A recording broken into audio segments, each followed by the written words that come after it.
Ok, então, boa noite a todas, bem-vindas de novo ao nosso estudo. Vocês conseguiram ler os textos? Conseguiram? Estão informadas, então, sobre qual é o assunto, né? Vocês viram que nós pulamos uma parte da história, né? Na verdade, nós pulamos o capítulo 21. 21 não. A gente pulou um pedaço do 22, que é quando Saul vai lá ver o que aconteceu em Nob, onde tem os sacerdotes, e aí ele mata todos os sacerdotes. Só tem um que foge, e ele foge levando o éfode com ele. O éfode era uma parte da roupa sacerdotal, né, que ele era usado para consultar a Deus. Isso foi um problema muito sério para Saul, porque daí Saul agora ele não tinha mais como consultar a Deus. Olha só o que ele fez, pensando, né, numa vingança ou em se livrar de um inimigo. Ele matou todos os sacerdotes. Com isso, ele ficou impossibilitado de consultar a Deus. E aí agora ele não tem mais como se orientar. Ele vai precisar, para se orientar, não tem como, né? Por isso que no final ele entra no desespero e aí ele vai consultar aquela mulher que traz dos mortos. Porque ele perdeu o acesso que ele tinha a Deus quando ele mata todos os sacerdotes. E se esse daqui não tivesse fugido, realmente ninguém teria como. Mas como ele foge, e ele vai encontrar com quem? Ele vai procurar auxílio em Davi, né? No inimigo de Saul. Agora Saul tá com problemas, porque ele não pode mais consultar a Deus para nada, e Davi tá levando vantagem, porque agora Davi tem um sacerdote particular, na verdade, e ainda com toda a capacidade para fazer, para consultar a Deus quando precisa. E a gente vê que ele usa isso aqui já na história do capítulo 23, quando a cidade de Keila ela é invadida.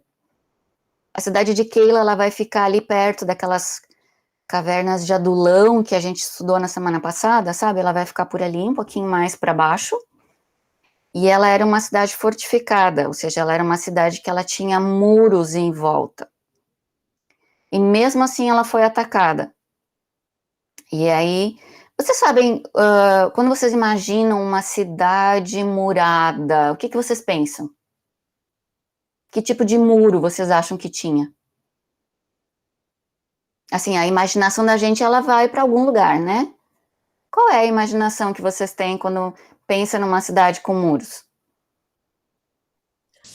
Eu penso aqueles muros de pedra antigos, né, que a gente vê. Eu sei, a gente não sabe se é isso, mas é que a gente pensa naquela coisa meio medieval, assim, sabe? Sei lá. Uhum. Quem pensa? Vocês pensam que mais é diferente? Um muro muito alto, de pedras? Bem largo, assim, grosso, né, no caso, eu acho. Uhum. Bem largo quanto, tu imagina, Thaís? Então, bom, não sei, eu acho que o suficiente para uma pessoa conseguir. Não, se bem que para uma pessoa andar em cima não precisa de muito, né? Mas. Uhum. Vai, para um carrinho assim de mão passar, vai. Uhum. É, nessa medida. Nessa medida. Uhum. Alguém pensa um pouquinho diferente? Imaginou uma outra coisa?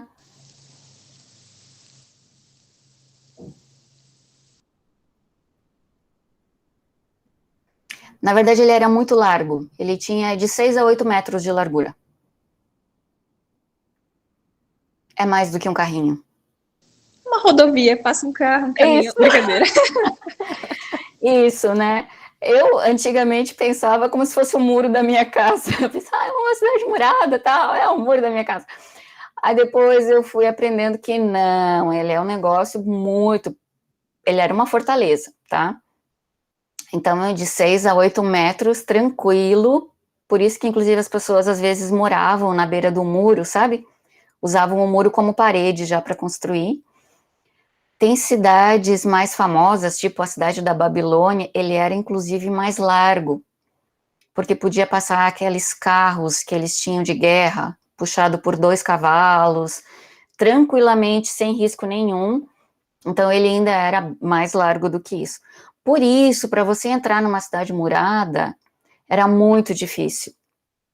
Aí vocês vão lembrar que Jerusalém, para ela ser conquistada, ela teve que ser sitiada, porque eles não conseguiam derrubar os muros. Porque é muro maciço, de pedra, tá? São esses metros todos de muro maciço.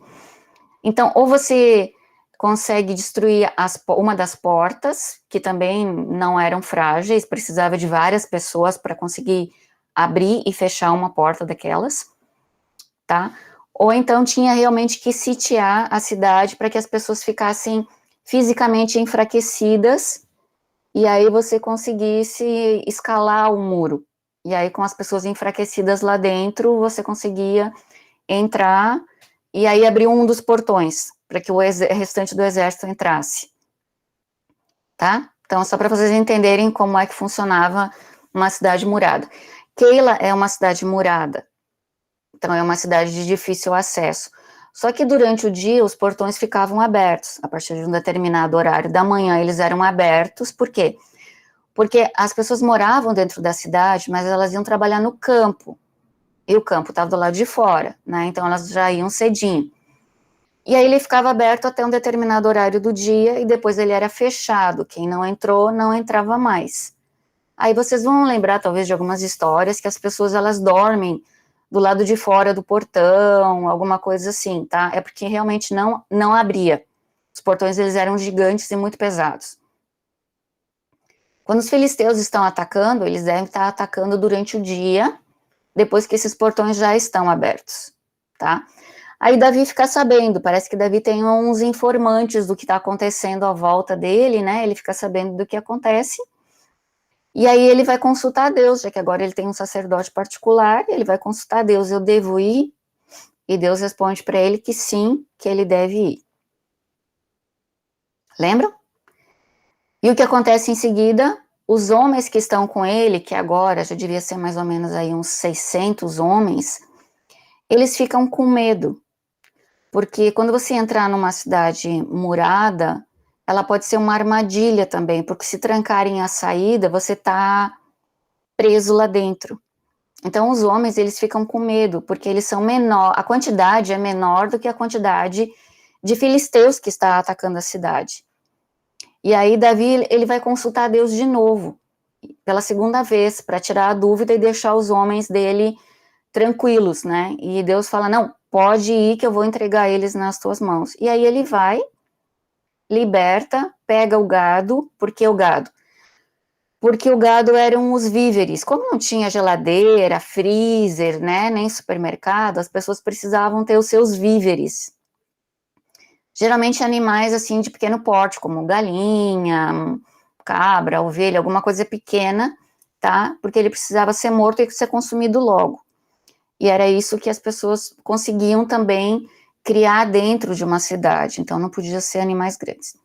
O que acontece é que eles acabam tirando isso dos filisteus, né, devolvendo para o povo, provavelmente, e eles então pensam que seria um bom local para eles ficarem, afinal de contas eles foram, né, os heróis da cidade, e o povo vai tratar eles, né, com respeito, com agradecimento, aquela coisa toda. Mas aparece mais um informante, e ele fala, olha, eu fiquei sabendo que Saul está vindo para te capturar, Davi, porque ele sabe que você está aqui, e o fato de ser uma cidade murada pode se tornar pior ainda, porque pode ser uma armadilha para você, porque daí ele vai te deixar preso aqui dentro.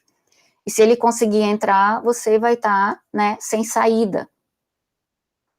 E aí Davi consulta a Deus de novo, e ele pergunta, a liderança da cidade vai me entregar para Saul? E Deus responde, vai. Parece ingratidão, né, olhando assim de um primeiro ponto, parece muita ingratidão, mas a gente não pode lembrar o que aconteceu antes, que Saul não teve dó dos sacerdotes, e foi lá e matou todos. Isso deve ter causado, essa notícia deve ter causado um pouco de pânico nas pessoas, porque quem é que mataria um sacerdote que é uma pessoa completamente desarmada, que não vai para a guerra, que a função dele não é essa, e além do mais é um servo do Senhor. Se ele faz isso com a classe sacerdotal, que são todos servos de Deus, o que ele faria com o resto do povo? Provavelmente, aí, né, é especulação, tá? Mas provavelmente foi essa tensão e essa insegurança que leva a liderança da cidade de Keila a dizer, a ficar nessa do não, vamos entregar Davi, porque senão ele vai acabar com a nossa cidade. Porque o texto diz que Saul está indo com todo o seu exército. Ou seja, ele está indo para uma guerra grande. E ele teria condições, sim, de acabar com todo mundo da cidade de Keila. Então, Davi não reclama de nada, né? Vocês percebem que ele não reclama de nada. E com essa resposta de Deus, ele tem que tomar uma decisão, tá? Quando se consultava a Deus através do sacerdote, acho que eu falei para você semana passada, né? Que ele responde sim ou não. E aí você tem que tomar a decisão em cima dessa resposta. Então ele decide que ele vai fugir, ele foge com seus homens, ele vai para uma outra parte do deserto de Judá, que aquela área ali é uma área mais desértica, então ela tem, ela é mais desértica porque ela tem pouca fonte de água, e ela tem muita rocha, e uma parte dela é mais montanhosa. Então ele vai para essa parte que é uma parte que ele pode se esconder, mas assim como Davi tem os seus informantes, Saul também tem os seus informantes, né? E o pessoal fala, olha, Saul, Davi fugiu para tal região. E aí ele nem chega até Keila e ele muda de rota e ele começa a perseguir Davi nessa parte. Mas como é uma parte geograficamente bem complicada, difícil de você se localizar lá dentro, ele procura por Davi e ele não acha. O curioso é que Jonatas procura por Davi e acha, né? Saul, com aquele exército enorme, ele está procurando por Davi no meio daquele território lá. Tudo bem que é um local difícil. Até hoje, os arqueólogos, eles não conseguem saber exatamente onde é que isso aconteceu. Não dá para saber, porque uma região bem chatinha de se localizar. Mas Jonatas encontra, né? Não é interessante? E o texto fala que Deus não entregou Davi nas mãos de Saul. Então a gente vê mesmo que Deus está protegendo Davi. Porque por mais que Saul procure, com um monte de gente ajudando ele a procurar, porque ele deve ter espalhado aqueles soldados, né? Quem achar, avisa. Não achou. Aí foi Jonatas, com uma boa intenção, procurar Davi, e parece que ele não teve dificuldade nenhuma, né, de encontrar. E o legal é que parece que Deus mandou Jonatas com um propósito na vida de Davi. Ele deixa Jonatas encontrar Davi, e Jonatas está indo com uma tarefa, não parece? Porque apesar de tudo que aconteceu no texto anterior que a gente leu lá na caverna de Adulão, que Davi, ele conta para Deus como ele tá, ele fala de toda a situação dele e tal, e Deus vai e manda a família, depois manda pessoas para ele se sentir fortalecido. Dá para entender pela conversa entre ele e Jonatas que, mesmo assim, ele tá com medo. E esse é um ponto importante. Nós sempre achamos que quando a gente tem fé, a gente não deve ter medo. Né? Quando a gente tá com medo, as pessoas nos falam, mas você tem que ter fé, você tem que confiar em Deus, você não pode ter medo. Isso é que nós sempre ouvimos, e o que nós falamos também, né? Porque a gente costuma repetir também aquilo que ouve, aquilo que aprende. Só que Jonatas, ele é bem direto, ele fala assim para Deus, para Davi, não tenha medo, no versículo 17, né? Não tenha medo, disse ele, meu pai não porá as mãos em você. Você será rei de Israel e eu lhe serei o segundo em comando. Até o meu pai sabe disso. É interessante que, a partir desse texto, a gente pode entender que medo e fé não são contraditórios. Dependendo da situação que eu vivo, sim, eu posso ter medo, ele faz parte da minha natureza, né? Isso não significa que eu não estou confiando em Deus. Ter medo não significa que eu não estou acreditando que ele vai fazer alguma coisa. Significa apenas que a situação é complicada. Agora, se eu não me mexer, se eu ficar parada, se eu for, tipo, covarde, aí talvez, sim, a gente possa dizer que a fé está faltando. Que a minha confiança em Deus, ela tá fraca.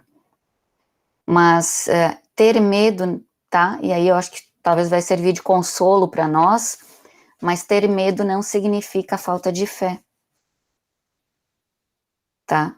O medo pode me levar, inclusive, para mais perto ainda de Deus, porque se eu estou com medo, eu vou procurar mais ainda Ele. Eu vou me aproximar mais, eu vou pedir mais ajuda, né? Porque quando eu tô autoconfiante, quando eu acho que eu consigo, eu não procuro muito a Deus, né? Eu vou lá e faço. Mas sempre o que me leva a procurar a Deus é ou medo ou insegurança. E os dois são primos, né? Medo e insegurança são primos irmãos, assim, eles andam bem juntinhos. A gente não sabe, às vezes, se é medo ou se é insegurança. São muito parecidos, tá? Então, se alguém falar isso, lembra, é bom fazer uma avaliação de si mesmo, né? Quando a gente está com medo, saber do porquê que a gente está com medo. Está com medo porque eu não estou confiando ou estou com medo porque realmente é uma situação muito desconhecida para mim, é uma situação totalmente nova, é uma situação perigosa, eu não sei. Mas não significa, tá, que eu não estou confiando em Deus, o fato de eu ter medo. E Jonatas, ele vem e ele fala isso para Davi, porque Davi está sendo caçado que nem um animal, e ele está correndo o risco de ser morto, então é natural ter medo. Você não ia ter medo se alguém tivesse te procurando com um exército enorme querendo te matar? Se ele não tivesse com medo, aí que estava o problema, né? Se ele não tivesse com medo, aí sim que a gente ia dizer, poxa, tem alguma coisa errada com essa pessoa. E Jonas fala, olha, Davi, eu tô lá do lado do meu pai o tempo todo, eu converso com ele, eu escuto o que ele fala, e eu posso te garantir, você vai ser rei em Israel, não precisa ter medo, não. Eu tô vendo como as coisas estão acontecendo, aí eles têm toda uma conversa. Essa conversa, ela traz encorajamento para Davi, ela diminui o medo, ela coloca um pouco mais de confiança de que ele não vai morrer, pelo menos, de que a promessa que Deus fez para ele vai se cumprir. Então, Deus, interessante, né? Saul procura com um exército enorme, não encontra. Por quê? Porque o objetivo de Saul é matar Davi.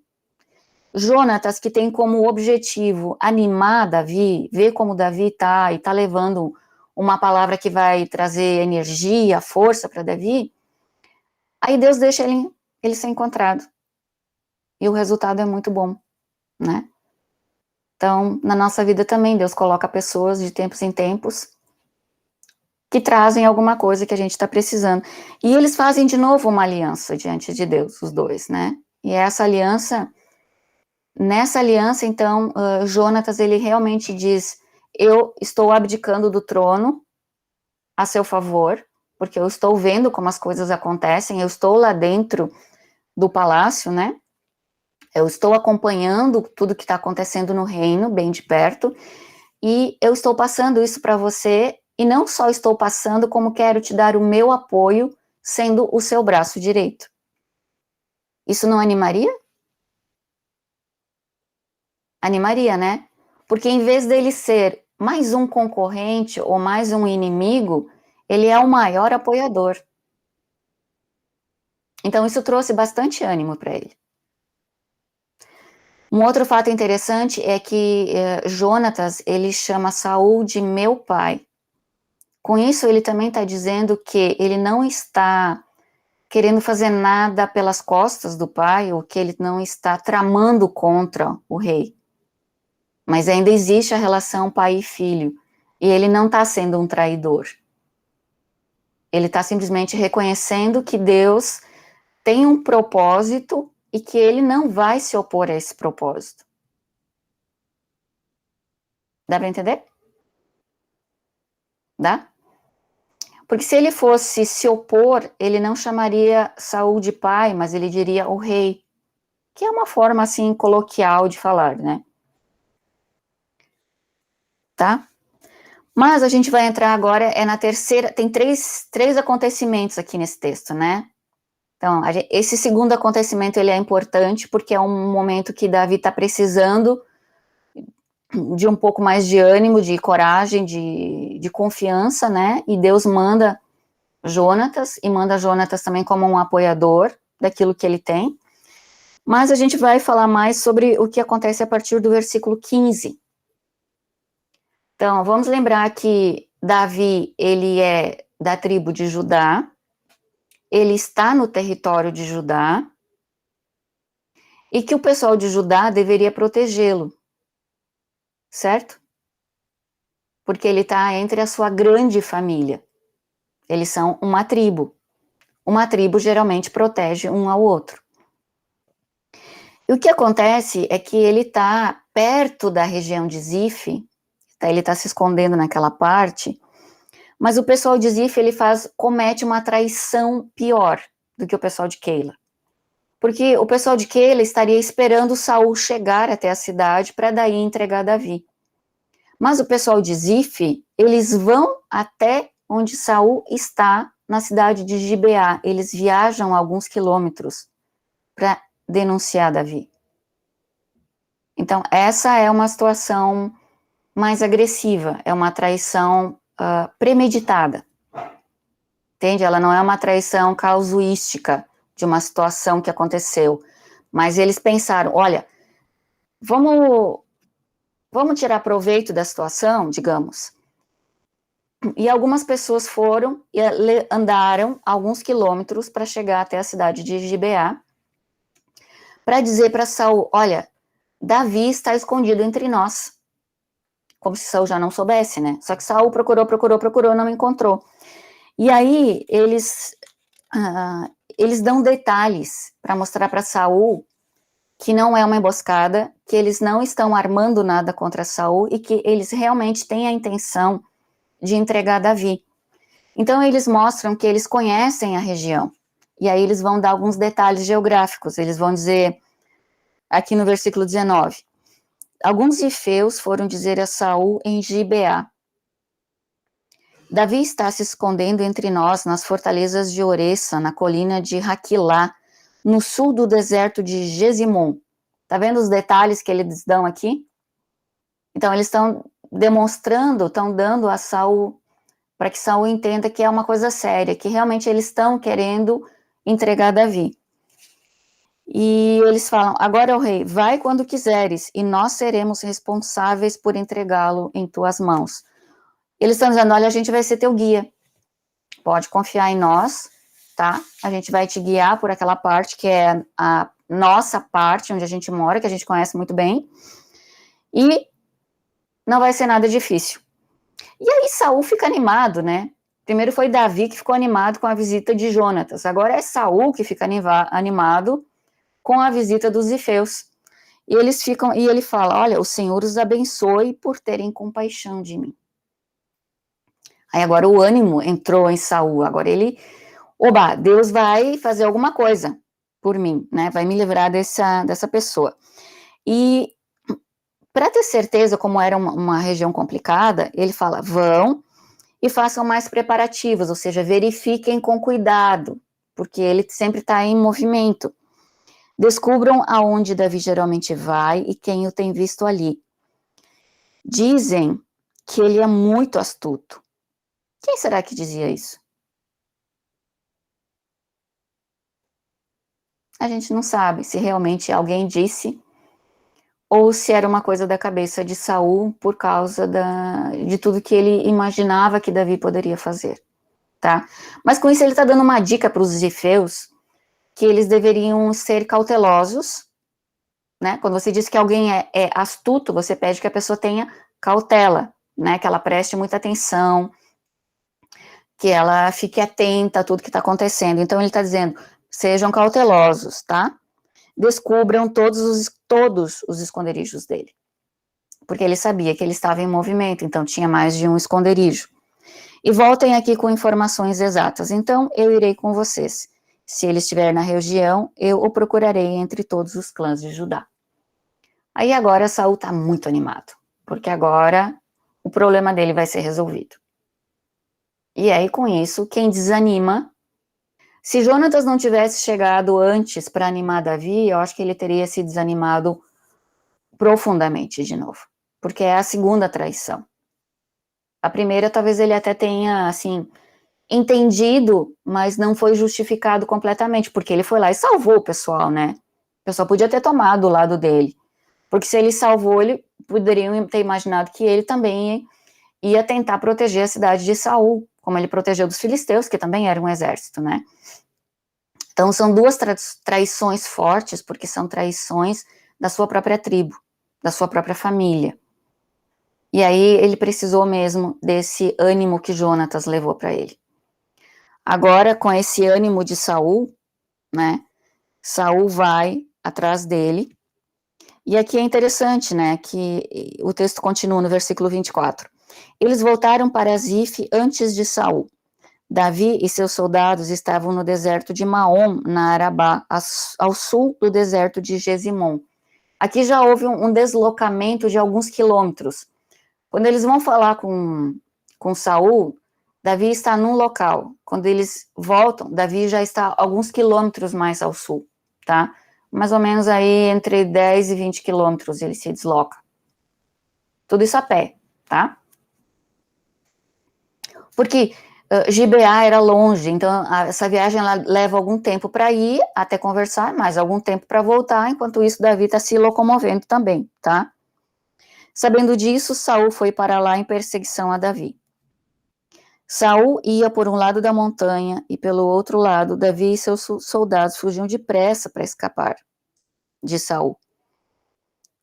Quando Saul e suas tropas estavam cercando Davi e seus soldados para capturá-los, um mensageiro veio a dizer a Saul: venha depressa, os filisteus estão atacando Israel. Então Saul interrompeu a perseguição a Davi e foi enfrentar os filisteus, por isso chamam este lugar de Pedra de Separação. E Davi saiu daquele lugar e foi viver nas fortalezas de En-Gedi. O lugar é assim, ele tem tipo umas montanhas que elas sobem com uma pedra muito reta, porque é um lugar pedregoso, não é montanha de terra que cresce planta, tá? É montanha de pedra, assim. Porque, como a gente falou, é meio desértico, né? Então, ele é meio escorregadio, nem sempre você consegue subir a montanha, você tem que achar um local que faça isso. E aqui, eles estão cada um do lado da montanha, como se fosse assim, tem a montanha aqui, um tá correndo desse lado, e os outros estão correndo desse lado. Só que uma hora a montanha acaba, né? Então, você vem correndo, uma hora vocês vão se encontrar em algum ponto. E é isso que eles estão vendo que está acontecendo. Davi está fugindo por um lado, com os seus homens, e Saul está vindo pelo outro lado com os seus homens. E aí, quando eles estão chegando num ponto de encontro, vem um mensageiro para avisar, os filisteus estão atacando. Só que esses filisteus, eles já estão aqui já desde a época de Keila, né? Desde o versículo 1, eles já estão aí no território. Parece que eles saíram correndo quando Davi venceu, mas eles não voltaram para casa, eles ainda estão tentando alguma coisa. E aí, de novo os paralelos, né? O mensageiro, esse mensageiro, ele foi um mensageiro que trouxe boas e más notícias, né? Porque ele traz uma má notícia para Saul, que daí ele, na hora que ele ia conseguir pegar Davi, ele tem que parar a perseguição para ir cumprir o dever dele como rei e proteger o povo, mas ele trouxe uma boa notícia para Davi, porque Davi não foi pego. Né? Dá para ver a ação de Deus aqui também? Dá, né? É interessante que como Deus faz as coisas. Quando Deus precisa movimentar uma peça só, uma pessoa só, ele movimenta uma pessoa só, como foi o caso de Jonatas. Ele movimentou Jonatas, permitiu que Jonatas encontrasse Davi, porque Davi estava precisando que alguém o animasse. Mas agora que Davi está correndo perigo, ele movimenta um exército inteiro inimigo, naquele exato momento, para que Davi não fosse morto.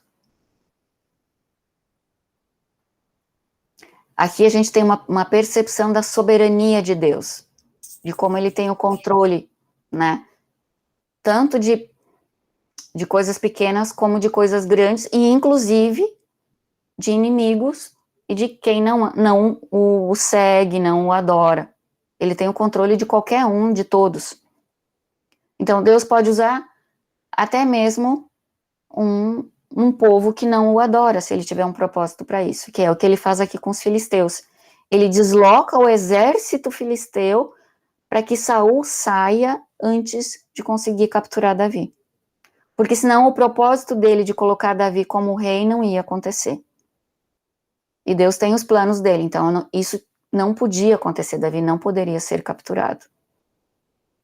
Tá? Até aqui ficou claro? Alguém tem um comentário, pergunta? Essa situação me lembrou um pouco de como Deus usou também a mula lá de Balaão, né? Que até virou ditado, né? Tipo, tipo, Deus vai usar aquilo que ele quer, na hora que ele quer, quando ele tem um propósito, né? Até mesmo a mula e até mesmo os inimigos para poder salvar Davi. Ele não estava salvando só Davi, ele está salvando Davi porque Davi tem uma função muito importante, né? Então, ele salva Davi ao mesmo tempo que ele prepara o futuro. Certo? Então, o plano de Deus é com Davi, mas é com todo o povo de Israel também. Então, Deus está olhando além, né, do que a gente consegue ver.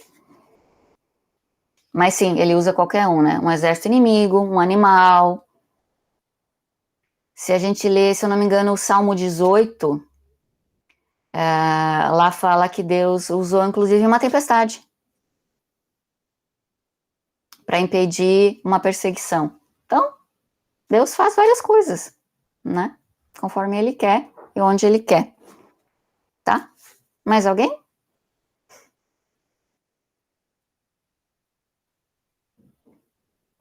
Não? Então vamos para o Salmo 54. O que Davi escreve, tá? Essa é a situação exterior. Agora vamos ver o que Davi escreve. O que Davi entendeu de tudo isso que está acontecendo? Foi uma experiência difícil para Davi, né? Já era de conhecimento público que ele seria o próximo rei, provavelmente. Ele era dessa tribo de Judá, está sendo traído pelos seus.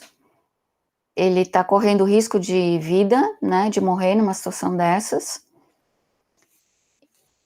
E quando ele espera que ele vai encontrar apoio, aí não deu certo também, né? É mais um plano, né? Mais um plano de Davi que não aconteceu. Aí o Salmo 54, ele começa, né, assim: para o mestre de música com instrumentos de corda, poema de Davi, quando os ifeus foram a Saul e disseram: acaso Davi não está se escondendo entre nós?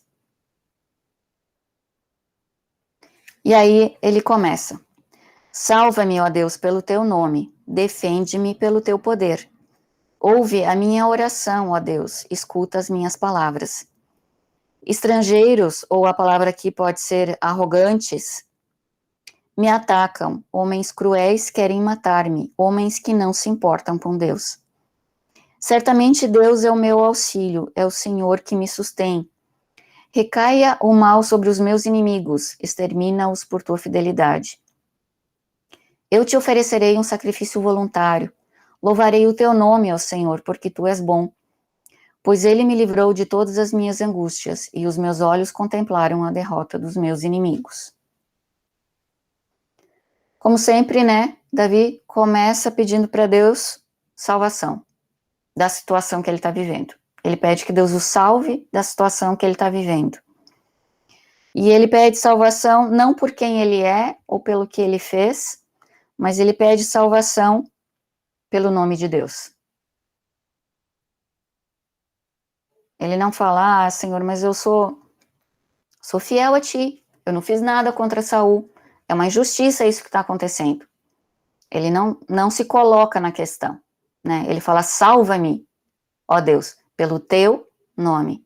Porque o teu nome, Deus, é grande, o teu nome é famoso, o teu nome é conhecido, o teu nome é temido. Para que o teu nome continue sendo assim, me salva. E me defende pelo teu poder. Porque tu é um Deus muito poderoso, um Deus que pode qualquer coisa. Então, por esse poder, me protege, me defende. Ouve a minha oração, ó Deus, escuta as minhas palavras. E aqui, sim, ele está fazendo uma oração, né? E ele pede, por favor, me ouça, né? Eu preciso que o Senhor me defenda. Eu preciso que o Senhor me salve dessa situação. Porque arrogantes me atacam. Homens cruéis querem matar-me, homens que não se importam com Deus. Eu não sei como é que está na tradução de vocês, em algumas traduções está escrito estrangeiros, mas pode ser traduzido como estrangeiro, mas a palavra mais adequada seria arrogante. Uma pessoa arrogante, tá? O arrogante é aquele que tem um pouco de autoconfiança, né? Tem um pouco não, bastante autoconfiança. É aquela pessoa que acha que pode as coisas. E ele está dizendo isso, ele está dizendo, são pessoas, essas pessoas que me atacam é porque elas estão se achando, elas confiam nelas mesmas. Elas são pessoas cruéis, porque elas querem me matar.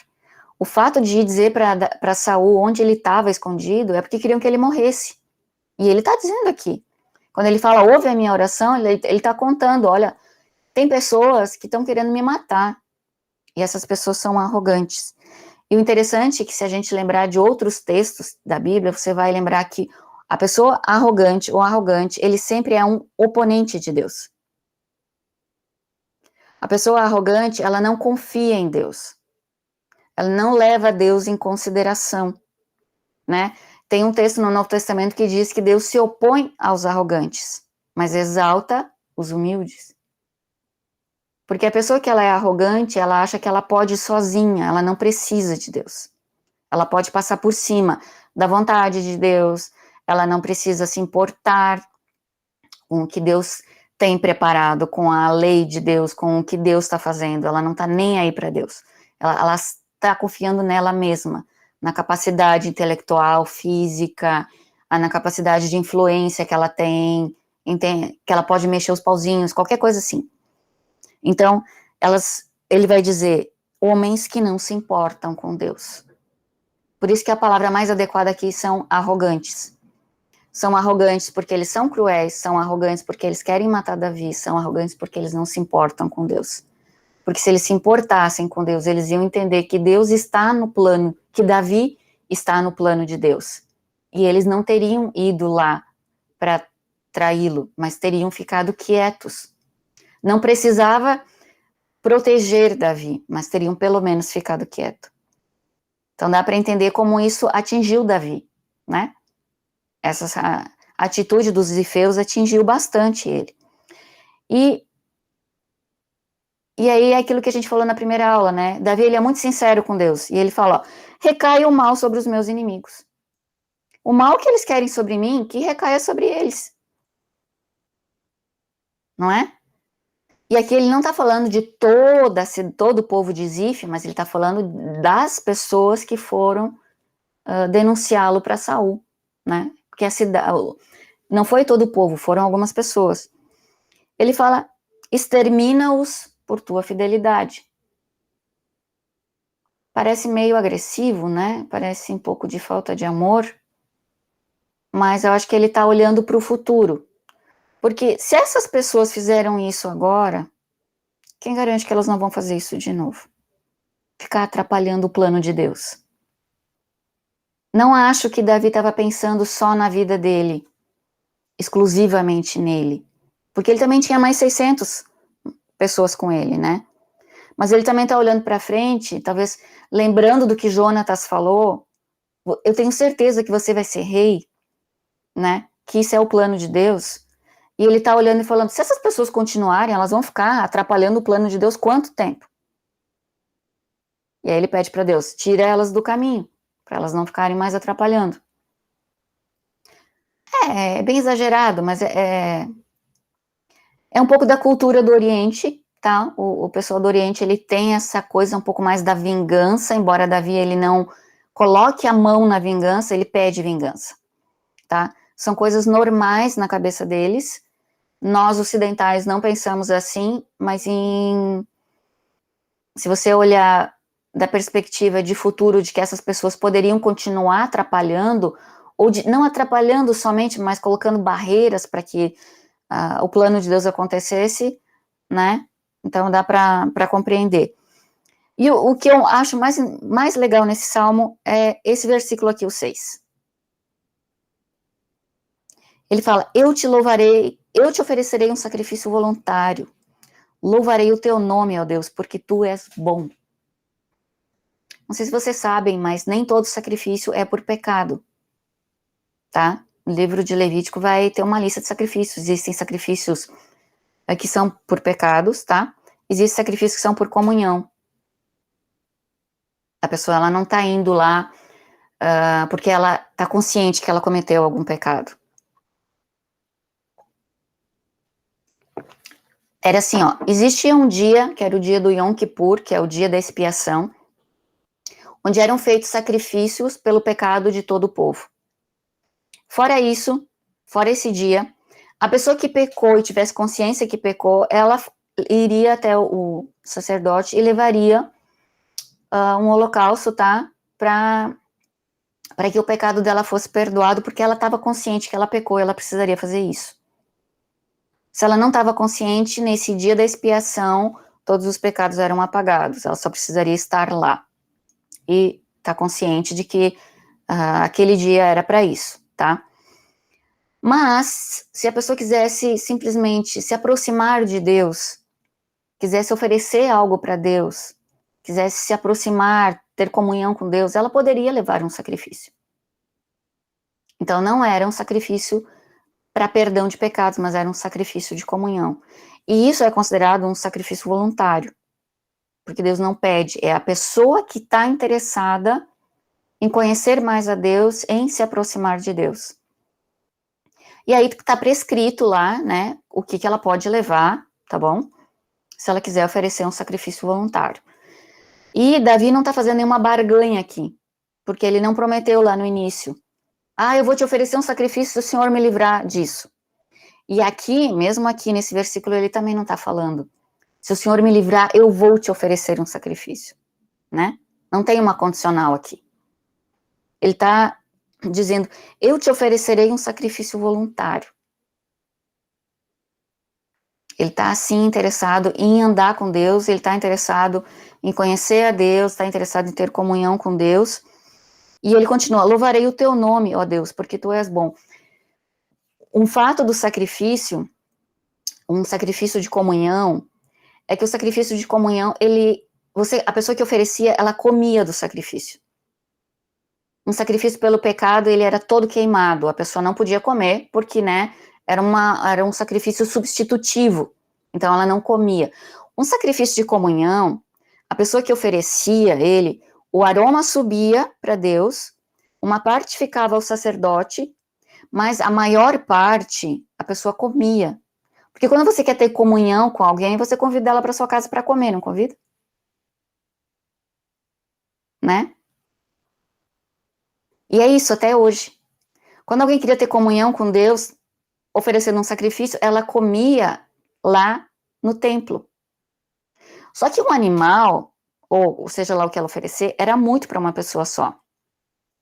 Então ela convidava mais pessoas, e se tornava uma festa. E o que se fazia durante esse período que a pessoa comia lá no templo, na presença de Deus? Porque daí está comendo na presença de Deus, como se Deus estivesse comendo junto. Por isso que comia, porque dá a ideia de comunhão, tá? Então você tem mais pessoas à sua volta. E se é um sacrifício desses, você conta por que você está oferecendo esse sacrifício. Você conta o que Deus fez por você. Por que você está fazendo esse sacrifício voluntário? Se ele é de gratidão, se ele é de comunhão, por que você quer ter essa comunhão? Por que você quer conhecer esse Deus? O que esse Deus fez por você? Então, é como se fosse a parte do testemunho, sabe? Quando a gente vai testemunhar, que você vai lá e conta o que Deus fez por você. Era assim. E Davi está dizendo isso, olha, eu vou te oferecer um sacrifício voluntário.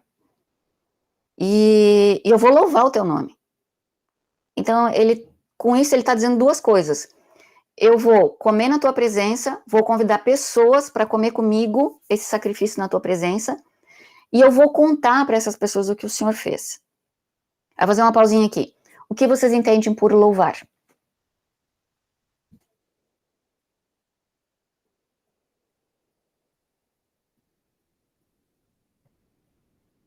É para falar, tá bom? Por favor. Eu entendo que é para exaltar quem Deus é. Uhum. Então, toda vez que eu vou louvar a Deus, eu falo para Deus os seus atributos. Isso é uma forma de eu louvar, como se fosse um elogio, né? Tipo, uma gratidão. Você é maravilhoso, é poderoso, é fiel. Isso é uma forma de louvor, eu entendo assim. Tá. Próxima.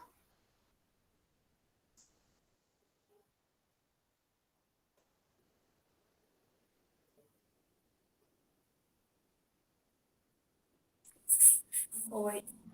Eu entendo. Tá me ouvindo? Sim. Eu entendo que esse sacrifício, né? Acho que seria algo que a gente faz por uma causa, alguma coisa específica, quando o Senhor realmente nos dá isso em forma de testemunho, seja falado ali, né? Uma festa igual a gente faz com os nossos parentes, pelo menos quando a gente está aqui em casa, a gente acontece uma bênção, nós chegamos e contamos, eu conto para minha enteada, para o meu marido, e é aquela festa, a gente divide, olha, o Senhor me deu o livramento, o Senhor me ajudou, a gente alcançou tal bênção. Acho que seria nesse sentido, assim, dividir com todos aqueles que estavam em volta. Uhum. Vamos, meninas, falem. Eu sei que vocês pensam nisso também.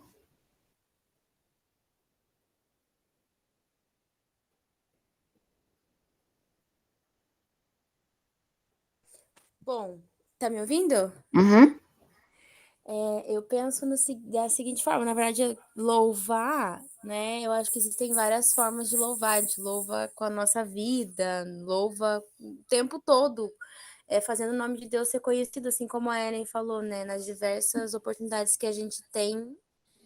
Mas nesse caso específico de Davi é justamente essa forma de louvor mesmo, como a Ellen falou, é dividir, Uhum. glorificar, né? Fazer Deus conhecido. Eu creio assim por quem ele é mesmo. Não vejo uma outra forma de pensar, sabe? Aham. Eu não consegui, assim, formular muito, mas eu concordo com o que todo mundo falou. Uhum. Mas nesse sentido, tipo, ele fala, né? Tipo, na minha versão tá assim: eu te oferecerei sacrifícios voluntariamente, Uhum. louvarei o teu nome, ó Senhor, porque é bom. Então, eu acho que se fosse nesse contexto, assim, do sacrifício, da comunhão com as pessoas, de festa, né? Ele louvaria o Senhor se alegrando, porque o Senhor foi bom, né? Então, acho que ao mesmo tempo que você pode exaltar, né, e colocar o nome de Deus lá em cima, né? Porque ele é bom, ele é tudo, ele é a glória é dele, a honra é dele. Mas também acho que essa felicidade, tipo, essa paz no coração, essa gratidão e a comunhão com Deus, e essa alegria de estar na presença de Deus também seria uma forma de louvor, eu acho, que complementaria a comunhão. Uhum. Não sei se faz sentido, mas foi isso que eu pensei. Uhum. Eu pensei em uma coisa, sabe quando alguém tira tipo uma nota 10 numa prova e daí a professora fala assim, você tirou 10 com louvor, sabe? Tipo, não sei por que eu lembrei desse exemplo, mas eu acho que, tipo, me dá a sensação de que eu consegui aquela nota, aquilo aconteceu e foi, tipo assim, de uma maneira muito boa, sabe? Então, eu acho que quando eu vejo, tipo, Davi falando, eu te oferecerei sacrifícios voluntariamente, louvarei o teu nome, ó Senhor, porque tu é bom. Eu acho que talvez aí no caso, louvor a Deus, talvez fosse só uma brisa que eu tive aqui, tá? Eu acho que é uma coisa realmente, como a Thaís falou, sabe? Uma coisa que vem de dentro para fora, assim, porque Deus foi bom com Davi. Porque Davi olha para Deus e Davi vê que ele é bom, então ele louva ele, sabe? Nesse sentido, assim. Eu não sei se vocês conseguiram entender o que eu quis dizer, mas na minha cabeça isso fez sentido. quando eu lembrei dessa situação. Enfim, não sei. Uhum.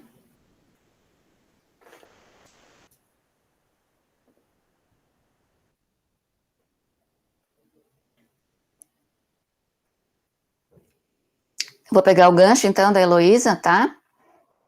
E louvor, dar louvor é dar o mérito, tá? É você atribuir à pessoa o valor devido a quem ela é ou ao que ela fez. Então, quando alguém se forma com louvor, é porque ela mereceu se formar. Ela se esforçou, ela estudou, ela trabalhou, então ela se formou com louvor, né? Você tirou 10 na prova, foi um 10 com louvor, por quê? Porque você estudou, tá? Você fez a sua parte, então o mérito é seu. Quando a gente louva a Deus, a gente está dando o mérito a Deus, por aquilo que Ele fez ou por quem Ele é. Quando a gente experimenta quem Ele é e o que Ele faz, o louvor, ele vem de dentro. É uma coisa que você viveu, que você experimentou, e é mais fácil, né, daquilo sair, assim, brota da gente. E é isso que ele tá falando aqui, tá? Que é uma coisa que ele tá vivendo, que ele tá vendo o quanto Deus é bom e que ele vai contar isso. Quando a gente está dando testemunho, a gente está louvando a Deus, porque você está contando o que Deus fez. A não ser que a gente, o que muitas vezes acontece, é que tem pessoas que, quando elas vão dar o testemunho, em vez delas contarem o que Deus fez, elas tiram a conclusão e elas meio que pregam em cima daquilo. Aí já não é louvar, é tirar uma conclusão, tá? Se você diz, então aconteceu tal coisa comigo, mas agora vocês podem ver que foi por isso, por aquilo, você dá toda uma explicação, aí perdeu perdeu o louvor, tá? É mais um ensino do que um louvor, do que um testemunho. A gente, às vezes, fala muito que louvor como música, né? Você já viu que tem algumas músicas que quase não falam de Deus? Mas falam de mim, falam de amor, falam de como eu sou importante, como Deus me ama, mas o foco tá onde? Quem tá ganhando o mérito aqui? Se o mérito não está sendo dado a Deus nessa música, ela não é um louvor, ela é uma música. Tá? Prestem atenção. Se vocês querem cantar um louvor a Deus, leiam a letra primeiro, tá bom? Veem se essa letra está falando sobre quem Deus é, o que Deus faz. Aí sim, ela é um louvor. Mas se não, se ela está falando da pessoa, do homem, ou alguma coisa assim, então é mais uma música. Tá? Mas essa era a intenção de Davi, então. Era ele ir até o templo, na verdade não tinha templo, era o tabernáculo, né? Era ir até o tabernáculo, oferecer a Deus um sacrifício, porque ele queria estar ainda mais perto de Deus, ele queria se aproximar mais de Deus, ele queria levar pessoas com ele para fazer isso também, porque ele não estava querendo fazer isso sozinho. E aí ele queria contar para essas pessoas tudo que Deus fez por ele. O quão grande e poderoso esse Deus é. Por isso ele iria dar louvor, tá? E o versículo 7 fala, pois ele me livrou de todas as minhas angústias, e os meus olhos contemplaram a derrota dos meus inimigos. E aqui ele já está olhando para o passado, né? Porque o verbo aqui já está no passado. Ele fala, ele me livrou das minhas angústias. De novo, o que a gente tem falado, a situação, ela é tensa, mas Deus livra dentro a pessoa, para que ela tenha forças e consiga enfrentar o que está lá fora, tá? Então, ele vem fazendo isso, trabalhando dentro da gente. E, com isso, ele contemplou a derrota dos inimigos. Ele contemplou tanto a derrota dos ifeus, que foram lá tentar entregar ele e se deram mal, e acabou sendo, né, uma derrota, como ele contemplou a derrota de Saul, que não conseguiu capturá-lo. E imagina você viver tudo isso, quanta coisa dá para comentar, né? Tinha levantado a mão, Heloísa? Eu tenho uma pergunta, mas ainda é sobre o louvor. Pode falar. É o seguinte: se tem uma música, vamos chamar a princípio assim, né? Porque tem certas músicas que elas falam sobre o que Deus fez por mim. Uhum. Na verdade, não, elas não estão falando o que Deus fez por mim. É como se fosse uma oração da pessoa, onde ela fala, ela meio que reconhece a fraqueza dela, ela reconhece o quão ruim, podre e horrível ela é, e o quão carecido de Deus ela é. Uhum. E então ela, tipo, faz uma petição a Deus, talvez, ela clama a Deus, Uhum. mas reconhecendo e aí dando atributos a ele, já tipo falando, Senhor, eu sei que o Senhor é o único que pode fazer isso acontecer comigo. Mas sabe aquelas canções que não são simplesmente dizer assim, Deus, faça isso comigo porque eu quero, sabe? Mas Uhum. do tipo, parece que aquilo realmente veio da alma daquela pessoa. Porque às vezes eu fico meio em dúvida com isso, sabe? Do tipo, será que isso é uma coisa... Mas assim, olha para minha dor, meu Deus, olha, eu sou necessitado, coitadinho de mim. Ou se é uma coisa assim, Deus, eu tô te falando e eu tô admitindo para mim mesmo que eu só tô me humilhando diante do Senhor, porque eu reconheço quem o Senhor é, sabe? Isso seria dar louvor também a Deus, tipo, reconhecer quem Deus é e saber que Ele é o único que pode me ajudar também na minha fraqueza ou coisa assim? Ou não é? É outra categoria. Não, ela é sim. Não, é sim. Você tá reconhecendo que ele é único, né? Então você tá dando mérito para ele, né? Gente, nada contra, pode cantar a música que quiser, só que tem algumas músicas que não são louvor, elas são só músicas, tá? Davi faz alguns salmos aqui que, claro, ele sempre vai falar de Deus e reconhecer Deus de alguma forma ou de outra. A gente pode cantar algumas músicas na igreja, tipo música que dá testemunho, só não chame isso de louvor. Se você está contando mais um testemunho do que aconteceu. Antigamente, uns anos, né, umas décadas atrás, tinha algumas músicas que elas eram mais testemunho do que qualquer coisa. Só presta atenção, louvor é quando a gente dá o mérito, tá? Então, assim, é tudo que Deus faz, isso é louvor. Adoração é o quem Ele é, que é o que a Gabriela falou, são os atributos. Isso é adoração. Você o está adorando por quem ele é. Entendeu? Mas nada contra, pode cantar as músicas da igreja, só se você tá com a intenção de cantar, às vezes em casa, em algum lugar, você tá com a intenção de cantar um louvor a Deus, dá uma olhadinha na letra para ver se ela é mesmo um louvor. Se ela está falando do que Deus faz. Se você quer adorar a Deus, procure uma letra de música que fale sobre quem Deus é. Tá? É só um esclarecimento aqui. Tem algumas músicas que a melodia é muito boa. E a gente fica muito envolto na melodia. Tá? Dá pra dar uma melhoradinha na letra, às vezes.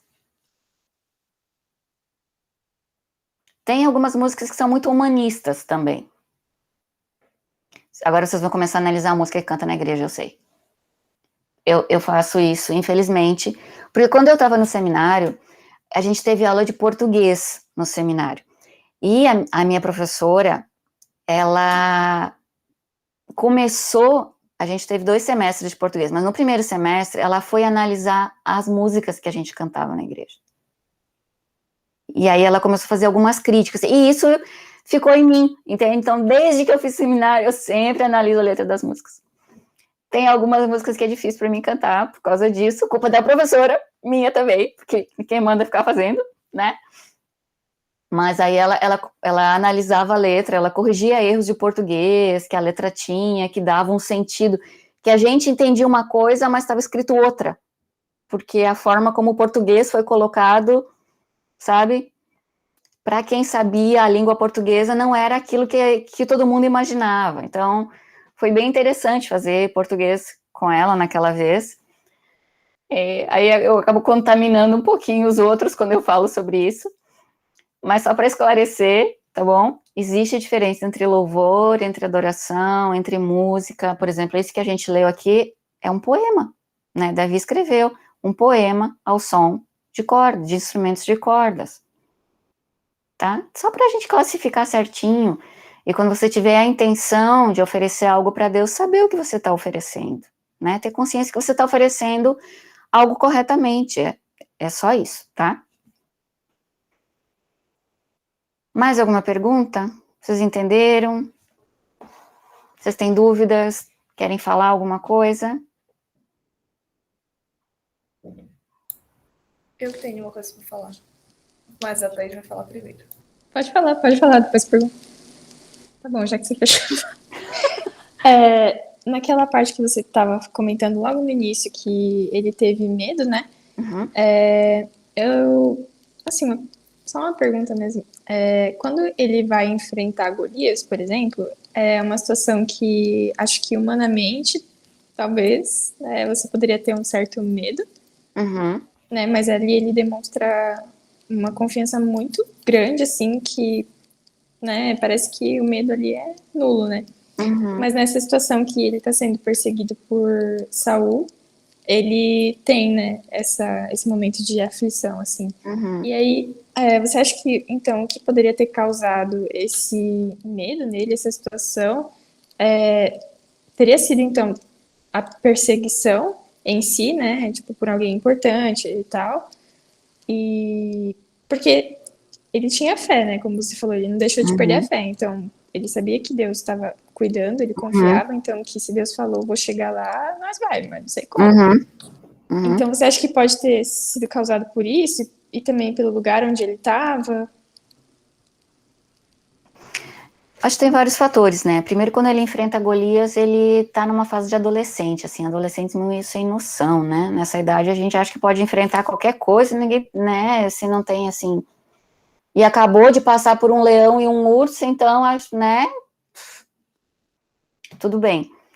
Mas eu vou ler um pedacinho do Salmo 55, versículo 12, se vocês quiserem acompanhar, ele fala assim: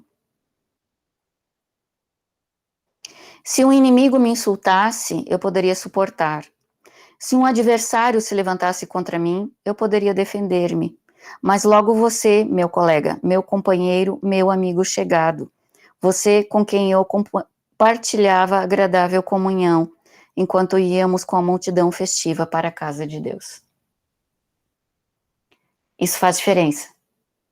Se é um inimigo que você não tem nenhuma ligação emocional, você tem uma postura, mas se é alguém próximo de você, digamos, o sogro, como é o caso de Saul, né, com quem ele já conviveu bastante e tudo mais, com quem ele comeu na mesa, com quem ele foi às festas, assim, é diferente o impacto. E também ele já passou por um bocado de perseguição aqui, situações em que ele quase foi morto várias vezes, então tudo isso vai somando, né? Tá? Mais que respondido. Nossa, show. Adorei. Glória a Deus. Mas a gente tem mais facilidade em se defender de pessoas que a gente não conhece do que de pessoas que a gente conhece e tem uma ligação emocional, né? Você se posiciona de forma diferente. Heloísa? Me baqueou isso aqui, hein? Tão verdade, gente, que Né? isso. Pelo amor de Deus, enfim. O que eu vou falar é sobre o comecinho do que também a senhora falou. Tá. Salva-me, ó Deus, pelo teu nome e faz-me justiça pelo teu poder. Quando a senhora estava falando disso, a senhora comentou que ele estava falando, tipo assim, não salva-me, Senhor, por quem eu sou, mas ele sempre diz, salva-me por quem tu és, né? Uhum. E eu achei uma coisa interessante, é que quando Moisés ele vai falar com Deus e pedir pelo povo, ele sempre usa isso, né? Ele sempre fala assim, Deus, hoje eu vi uma gente que eu fiquei nervosinha.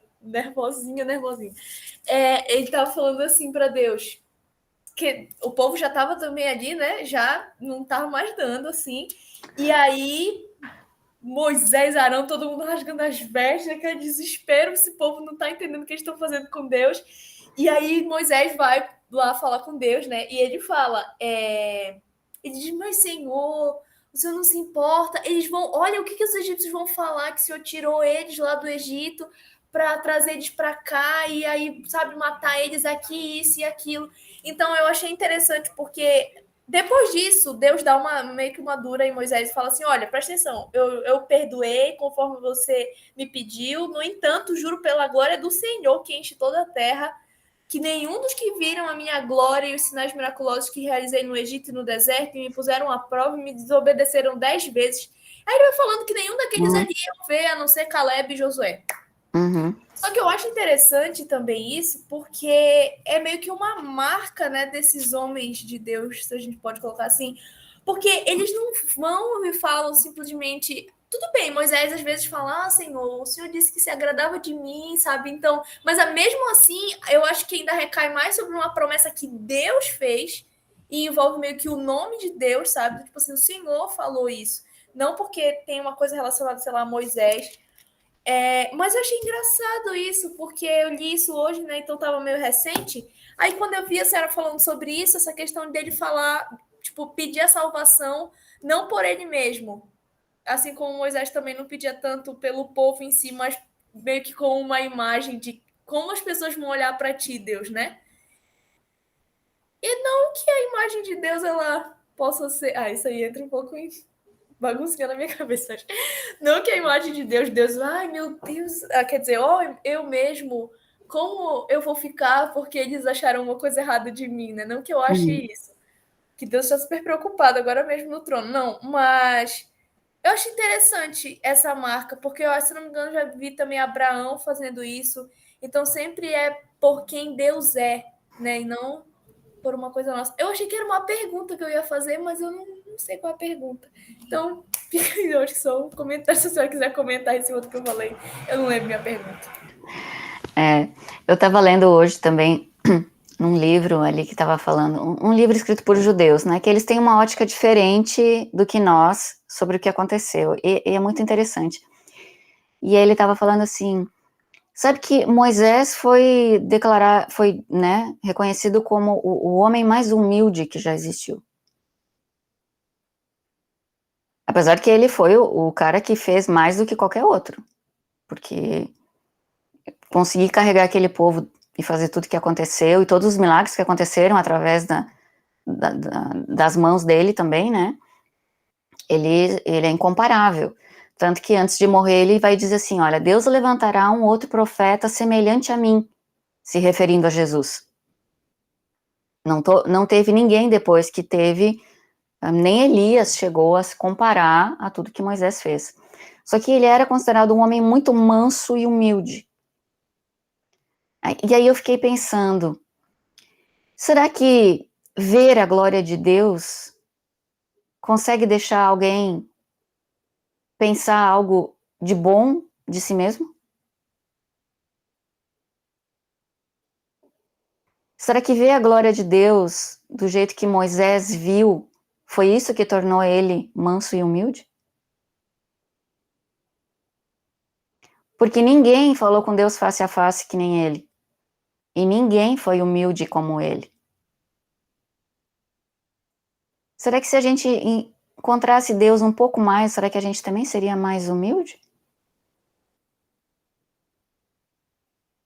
Será que é isso que está faltando para nós? Conseguir chegar mais perto para poder ver quem ele é e daí entender que a gente é nada? Parece que Davi conseguiu um pouco, né? Porque ele nunca pede por ele, mas ele pede por quem Deus é. Alguma coisa aconteceu com Davi que também deixou ele ter essa percepção de eu não sou digno, eu necessito de misericórdia, eu sou miserável, né? Mas a gente ainda sempre tá naquela do, mas eu tento, né? Eu tô tentando, Senhor, eu tô tentando. Nem isso eles diziam. nem Davi, nem Moisés. Então fica um desafio aqui pra gente. Tentar ver mais a Deus e menos a nós mesmos. Acho que isso é suficiente para fazer com que a gente mude muita coisa em nós, né? Principalmente que a nossa autossuficiência ela vai embora. Com isso, a gente vai ter uma confiança muito maior também. Porque Moisés não tinha dúvida nenhuma de tudo que Deus podia fazer. E Davi também não tem, apesar que ele tem medo, né? Porque é uma coisa que o corpo humano tem, digamos assim. A situação dele também é uma situação bem extrema, acho que nenhum de nós vai passar por isso. Mas ele tem plena confiança de que Deus sempre vai fazer. Vai cuidar dele, vai salvar, vai proteger. E ele nunca pede que Deus mude o todo, né? Mas ele sempre pede que Deus salve ele por dentro. Engraçado, né? A gente não pede. A gente não pede que Deus livre da angústia, que Deus livre do abatimento, que Deus livre do medo. A gente pede que Deus resolva os nossos problemas. Davi não pede que Deus resolva os problemas. Mas Davi pede pela alma dele, por aquilo que afeta a alma dele, que é a angústia, que é a tristeza, que é medo, que é preocupação, essas coisas. É isso que ele pede sempre para Deus. Mas a gente vai focar no nosso problema, pedindo que ele seja o grande mágico, né, que mude essa parte. Vai falar, Ellen? Eu acho nessa parte do Davi, né, a gente fala assim, né, me ensina a ser como teu servo Davi. Ao mesmo tempo que ele é muito humilde e manso, quando ele fala aos seus perseguidores, ele fala com ira, né, mata, tudo. Então, às vezes nós somos assim, às vezes eu me acho assim, né, quando eu sinto raiva, quando eu sinto raiva de alguém, eu não vou mentir, o meu desejo é esse. Ele fala assim, Senhor, vai lá, castiga, sei lá, dá uma... Tipo, sinceramente, assim, né? E eu fico me perguntando, eu, enquanto crente, é normal quando alguém faz algo pra mim, eu imaginar assim, Senhor, castiga, olha o que ele fez, eu sigo a tua palavra, e olha o que o outro fez pra mim. E Davi tinha essa atitude, não estou dizendo que ele era, né? Mas ele nunca pediu para que fosse resolvido, mas ele colocava a causa diante de Deus do modo que estava ali, e ele sentia ira também. E às vezes eu, assim, muitas vezes me perguntei, será que é normal um crente sentir ira quando passa por certas situações, assim? Eu acho que é normal, sim, porque é uma questão de justiça, né?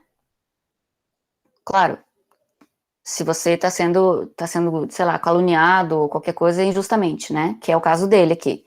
Quando é justo, ele aceita, e ele não dá um pio. Mas quando é injusto, ele reclama. Só que ele não toma uma atitude, ele só diz para Deus, né? É como se ele dissesse, faz justiça. Tá vendo que isso aqui não tá certo. Porque eu não fiz nada para merecer isso.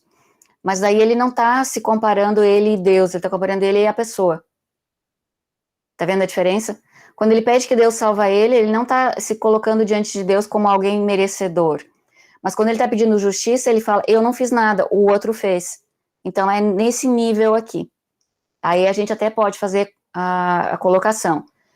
Eu acho que é normal ficar com raiva, ficar com ira, né? E eu acho que é muito saudável, inclusive, você falar isso para Deus, porque afinal de contas ele já sabe mesmo, né? Por que você vai esconder isso daí e ficar se autopunindo por uma coisa? Vai lá e fala de uma vez, né? Se a consciência pesar, você pede perdão, mas se você acha que está sendo injusto, a Bíblia diz que Deus é justo. E você pode pedir para ele fazer justiça, né? Biblicamente não tem nada errado, tá? Nem em relação ao Novo Testamento e nem em relação ao que Jesus prega, não tem nada errado você pedir por justiça, porque Deus continua sendo justo. E ele é amor, mas o amor só funciona onde tem justiça, porque se não tiver justiça, o amor ele é suprimido, porque a injustiça engole o amor. Então, para haver amor, tem que haver justiça. Aí vai lá e fala, né? Conta para ele, você vai sentir transparente diante de Deus, porque senão parece que a gente está sempre escondendo uma coisinha de Deus também, né? Que é desconfortável. A gente quer mostrar para Deus que nós somos santos, que a gente é justo, que a gente tenta, só que ele tá vendo que tá lá o negócio, né? Então é mais fácil dizer, olha, a minha vontade, Senhor, é essa. Essa é a minha vontade, mas eu não vou fazer nada, eu vou deixar para o Senhor faça como o Senhor quiser. Só quero, assim, confessar, né, que a minha vontade é essa.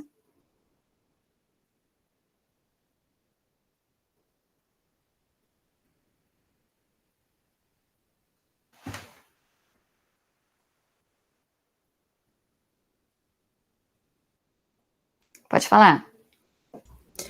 Eu acho que não é só com o que a gente sente com relação aos outros, porque, né, para Ellen ficar tranquila, eu já falei para Deus mandar fogo do céu para queimar a pessoa de tanta raiva que eu tava.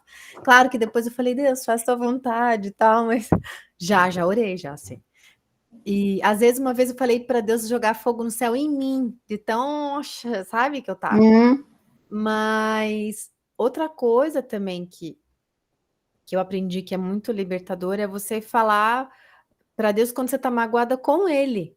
Porque as pessoas, até ontem eu saí para conversar com uma amiga, e ela tá muito magoada que Deus recolheu a mãe dela, né? E ela orou tanto e tal, e ela tá magoada, e assim, ela externalizou que ela tava magoada com as outras pessoas falaram, não, mas você não pode ficar magoada com Deus, porque Deus vai te punir, vai vir maldição. Eu já falei o contrário. Eu falei, não, Deus sabe que você tá magoado com ele, fala que você tá magoado com ele, né? Tanto que eu falei para Deus uma vez também, eu falei, Deus, você tá querendo me judiar, né? Aquela brincadeira, né? Tu tá de brincation with me, né? Então eu falei, Deus, não é possível, o Senhor quer me judiar. E isso eu acredito que Deus não fica ofendido com isso, porque Ele sabe disso. A questão é como você vai... no meu caso, né? Eu falei, Deus, para mim o Senhor está judiando de mim. Mas, na tua palavra, diz que todas as coisas cooperam para o bem. Eu creio que isso vai para o meu bem, mas eu não estou sentindo isso. Eu estou falando isso porque a gente vive não pelo que a gente sente, mas pelo que a gente crê. Mas o meu sentimento é o contrário. Então, esse é o relacionamento que eu tenho com Deus. E às vezes eu falo para Deus, Deus, eu sei que a tua palavra diz isso, mas isso não desceu para o meu coração. E faz descer para o meu coração. Eu vou acreditar, mas eu acredito racionalmente, mas no meu coração não está acreditando. E, tipo, anos orar por isso, sabe? E às vezes tem coisas que até hoje eu falo, Deus, eu sei que o Senhor é Deus dos impossíveis, mas o meu coração não está acreditando que isso vai ser possível.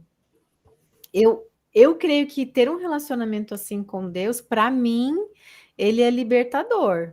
Porque se eu não puder falar para Deus isso, aí fica uma relação complicada, não sei se todo mundo pensa assim ou diferente. Eu tive uma experiência muito tempo atrás, quando eu estava no seminário, né, eu tinha um problema que eu não conseguia resolver de jeito nenhum, ele me perturbava a alma, aquilo. E eu estava de mãos e pés e tudo atado, né, e aí eu orei por muito tempo com aquilo e não acontecia nada. Mas é esse esquema, né, a gente ora para que Deus mude o problema, em vez de orar para que Deus coloque algo em nós por dentro, né? E um dia eu fui orar e eu estava lendo Isaías, e foi muito interessante, muito marcante para mim, porque conforme eu orava e eu lia o texto de Isaías, o texto respondia à minha oração. Foi um negócio assim surreal. Surreal. Tanto que eu leio esse texto hoje e às vezes eu nem percebo que é mais o mesmo texto, entende? Ele foi uma coisa daquele dia, daquele momento, assim, e era como se Deus estivesse me respondendo na hora, e encaixava exatamente, parece que mudou o texto da Bíblia, sabe? Encaixava exatamente com o que eu tava, e eu tava muito brava, eu tava com muita raiva. Porque para mim Deus é o Deus que podia fazer qualquer coisa, mas Ele não tava fazendo o que eu tava pedindo, que era uma coisa tão simples, perto de outras, na minha cabeça, né? De novo, eu queria que Ele mudasse a situação que eu estava vivendo, só que na verdade Ele estava mudando dentro de mim, e às vezes é isso que a gente não entende, e é por isso que a gente fica com raiva de Deus, que a gente não entende que Ele está mudando dentro de nós, e a gente está esperando que Ele mude as coisas à nossa volta. E quanto mais ele me respondia, mais braba eu ficava. E eu me lembro bem que eu tava assim, ajoelhada na frente do sofá, pronta para socar o sofá já, que a minha raiva tava subindo, e eu orava, e a resposta, ela era bem direta, assim, sabe, era um aqui, outro aqui e tal.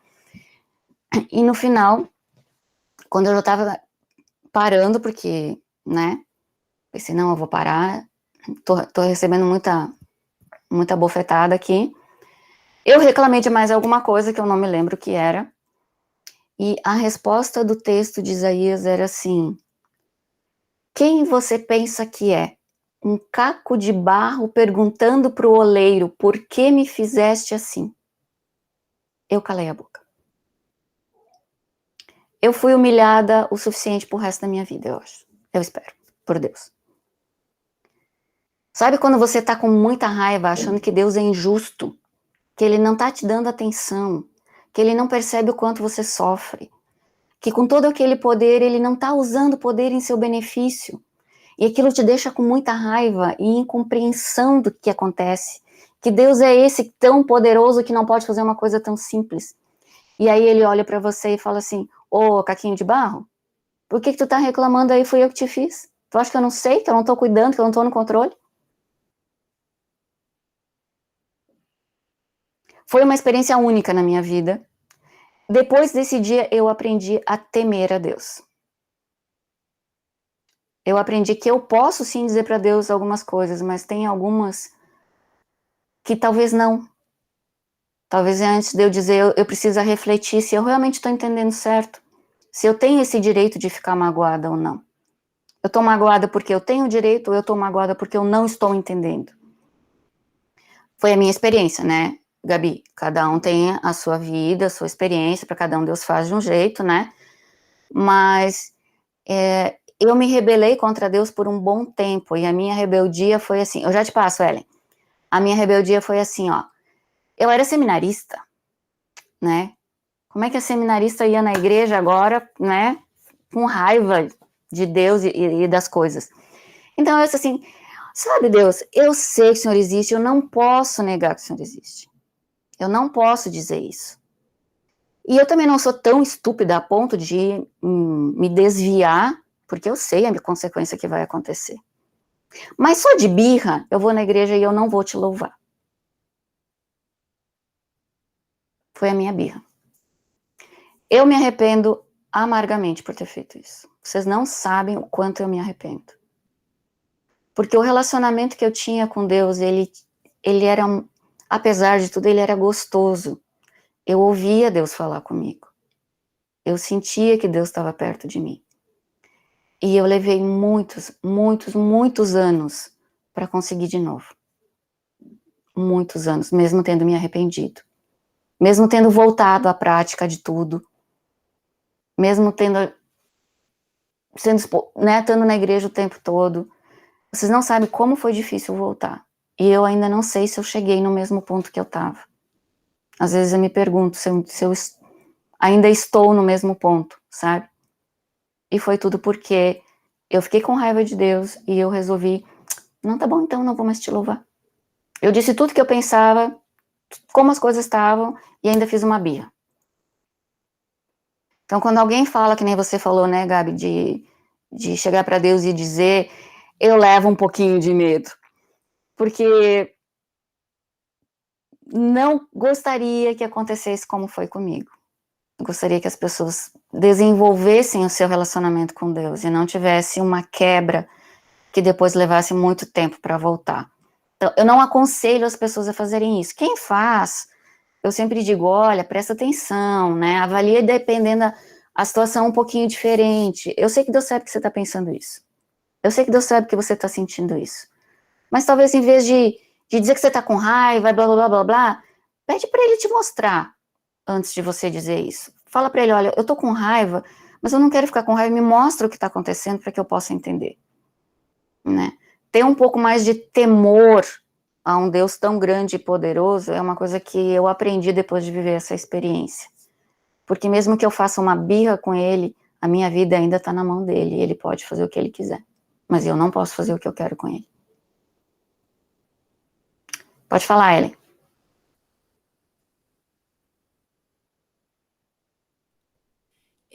quanto a isso, você falou assim, eu tô na igreja desde os 13 anos, né? Daí quando eu passei pelo câncer ali, embora tenha aprendido muito, não foi bom, não foi gostoso ali, né? Aí eu me lembro de ter uma experiência ali, que Deus falou direto comigo, mas foi realmente ali, foi quando eu acho que eu me toquei ali, que foi quando eu fui fazer a minha mastectomia, né? Que foi tirar os 2 seios e as mamas. Eu, por mais que estivesse passando pelo câncer, o Senhor me abençoando ali tudo, né? Aí eu na mesa ali, tipo, na mesa, tipo, eu tinha que ficar com a mão assim, sabe? Para levar anestesia. Aí eu ali assim, eu pensei comigo, né? Eu falei assim, vê se pode, né? Eu tô na igreja há tantos anos, aceitei Jesus, olha o que eu tô passando aqui, como é que eu posso estar passando por isso? Eu, né? Aí na hora, assim, eu tava sozinha na sala, né? Aí eu vi o Senhor falando, eu morri por ti na cruz. Você está reclamando de uma doencinha? Na hora eu gelei assim, sabe? Eu fiquei olhando em volta assim, sabe? Eu fiquei assim. Depois disso eu nunca mais mesmo me peguei falando assim, porque até então a experiência foi algo bom, mas foi algo que realmente assim, eu olhando naquela situação, naquela autocomiseração, olha, passei pelo câncer para tirar as mamas. E eu ali, tipo assim, Deus me deu, sabe, uma assim, tipo, e não foi tipo uma mensagem direta, foi super direta, assim, tipo, você vai morrer por você, tá passando é nada. Aí eu falei, não, acabou agora. Eu entendi, sabe? Então, essa coisa aí, eu aprendi realmente esse ponto, até onde eu posso ir, da onde eu não posso ir, da onde essa autopiedade que o humano tem é ruim, né? Chega uma hora que Deus vem e fala, você entendeu? Isso é bem forte, assim.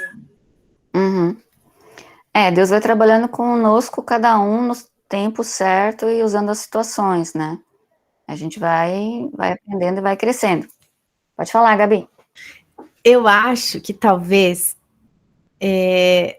o meu relacionamento chegou nesse ponto de eu poder abrir meu coração, talvez por causa da minha paternidade terrena. Então, eu acho que como eu era muito tolhida, né? De não poder expressar, eu acho que Deus deu essa liberdade, mas eu não fiz birra, sabe? Essa foi a diferença. Parabéns. Não, eu falei para Deus que estava me judiando, mas fiquei com a cara no chão, mas falei para Deus que eu entendia e que eu peço para Deus, que traga significado no coração, né? Que não fique só no racional, né? Mas eu entendo esse negócio do temor, ele é muito, realmente, ele é muito, muito importante mesmo. Tanto que fazer birra não passa nem pela minha cabeça, assim. Ainda bem. Não passa. Mas o fato de eu poder derramar o coração, né? Nesse sentido, assim, para mim, para eu ter um relacionamento com Deus fez essa diferença. Mas eu acho que eu leio um livro de que Deus fala a linguagem de cada um, né? Sim. Então, eu acho que essa liberdade que Deus me deu para expressar isso e me tratar com amor, assim, tipo, ele não mudou minha situação e tá mudando eu por dentro, porque eu nunca mais fiz essa oração, você tá me judiando? Tá louco? Né? A minha oração é, Deus, que a tua palavra, que tá no racional, ela desça pro coração, né? Então, é isso que eu oro, falo, Deus, eu não vivo pelo que eu sinto, eu vivo pelo que eu creio. Então, assim, o meu sentimento não tá sentindo isso, mas a minha cabeça tá. Mas obrigada por compartilhar a tua história e realmente, né, vou prestar atenção, mas birra nem pensar. Nem pensar, por favor. Nem pensar. Thaís.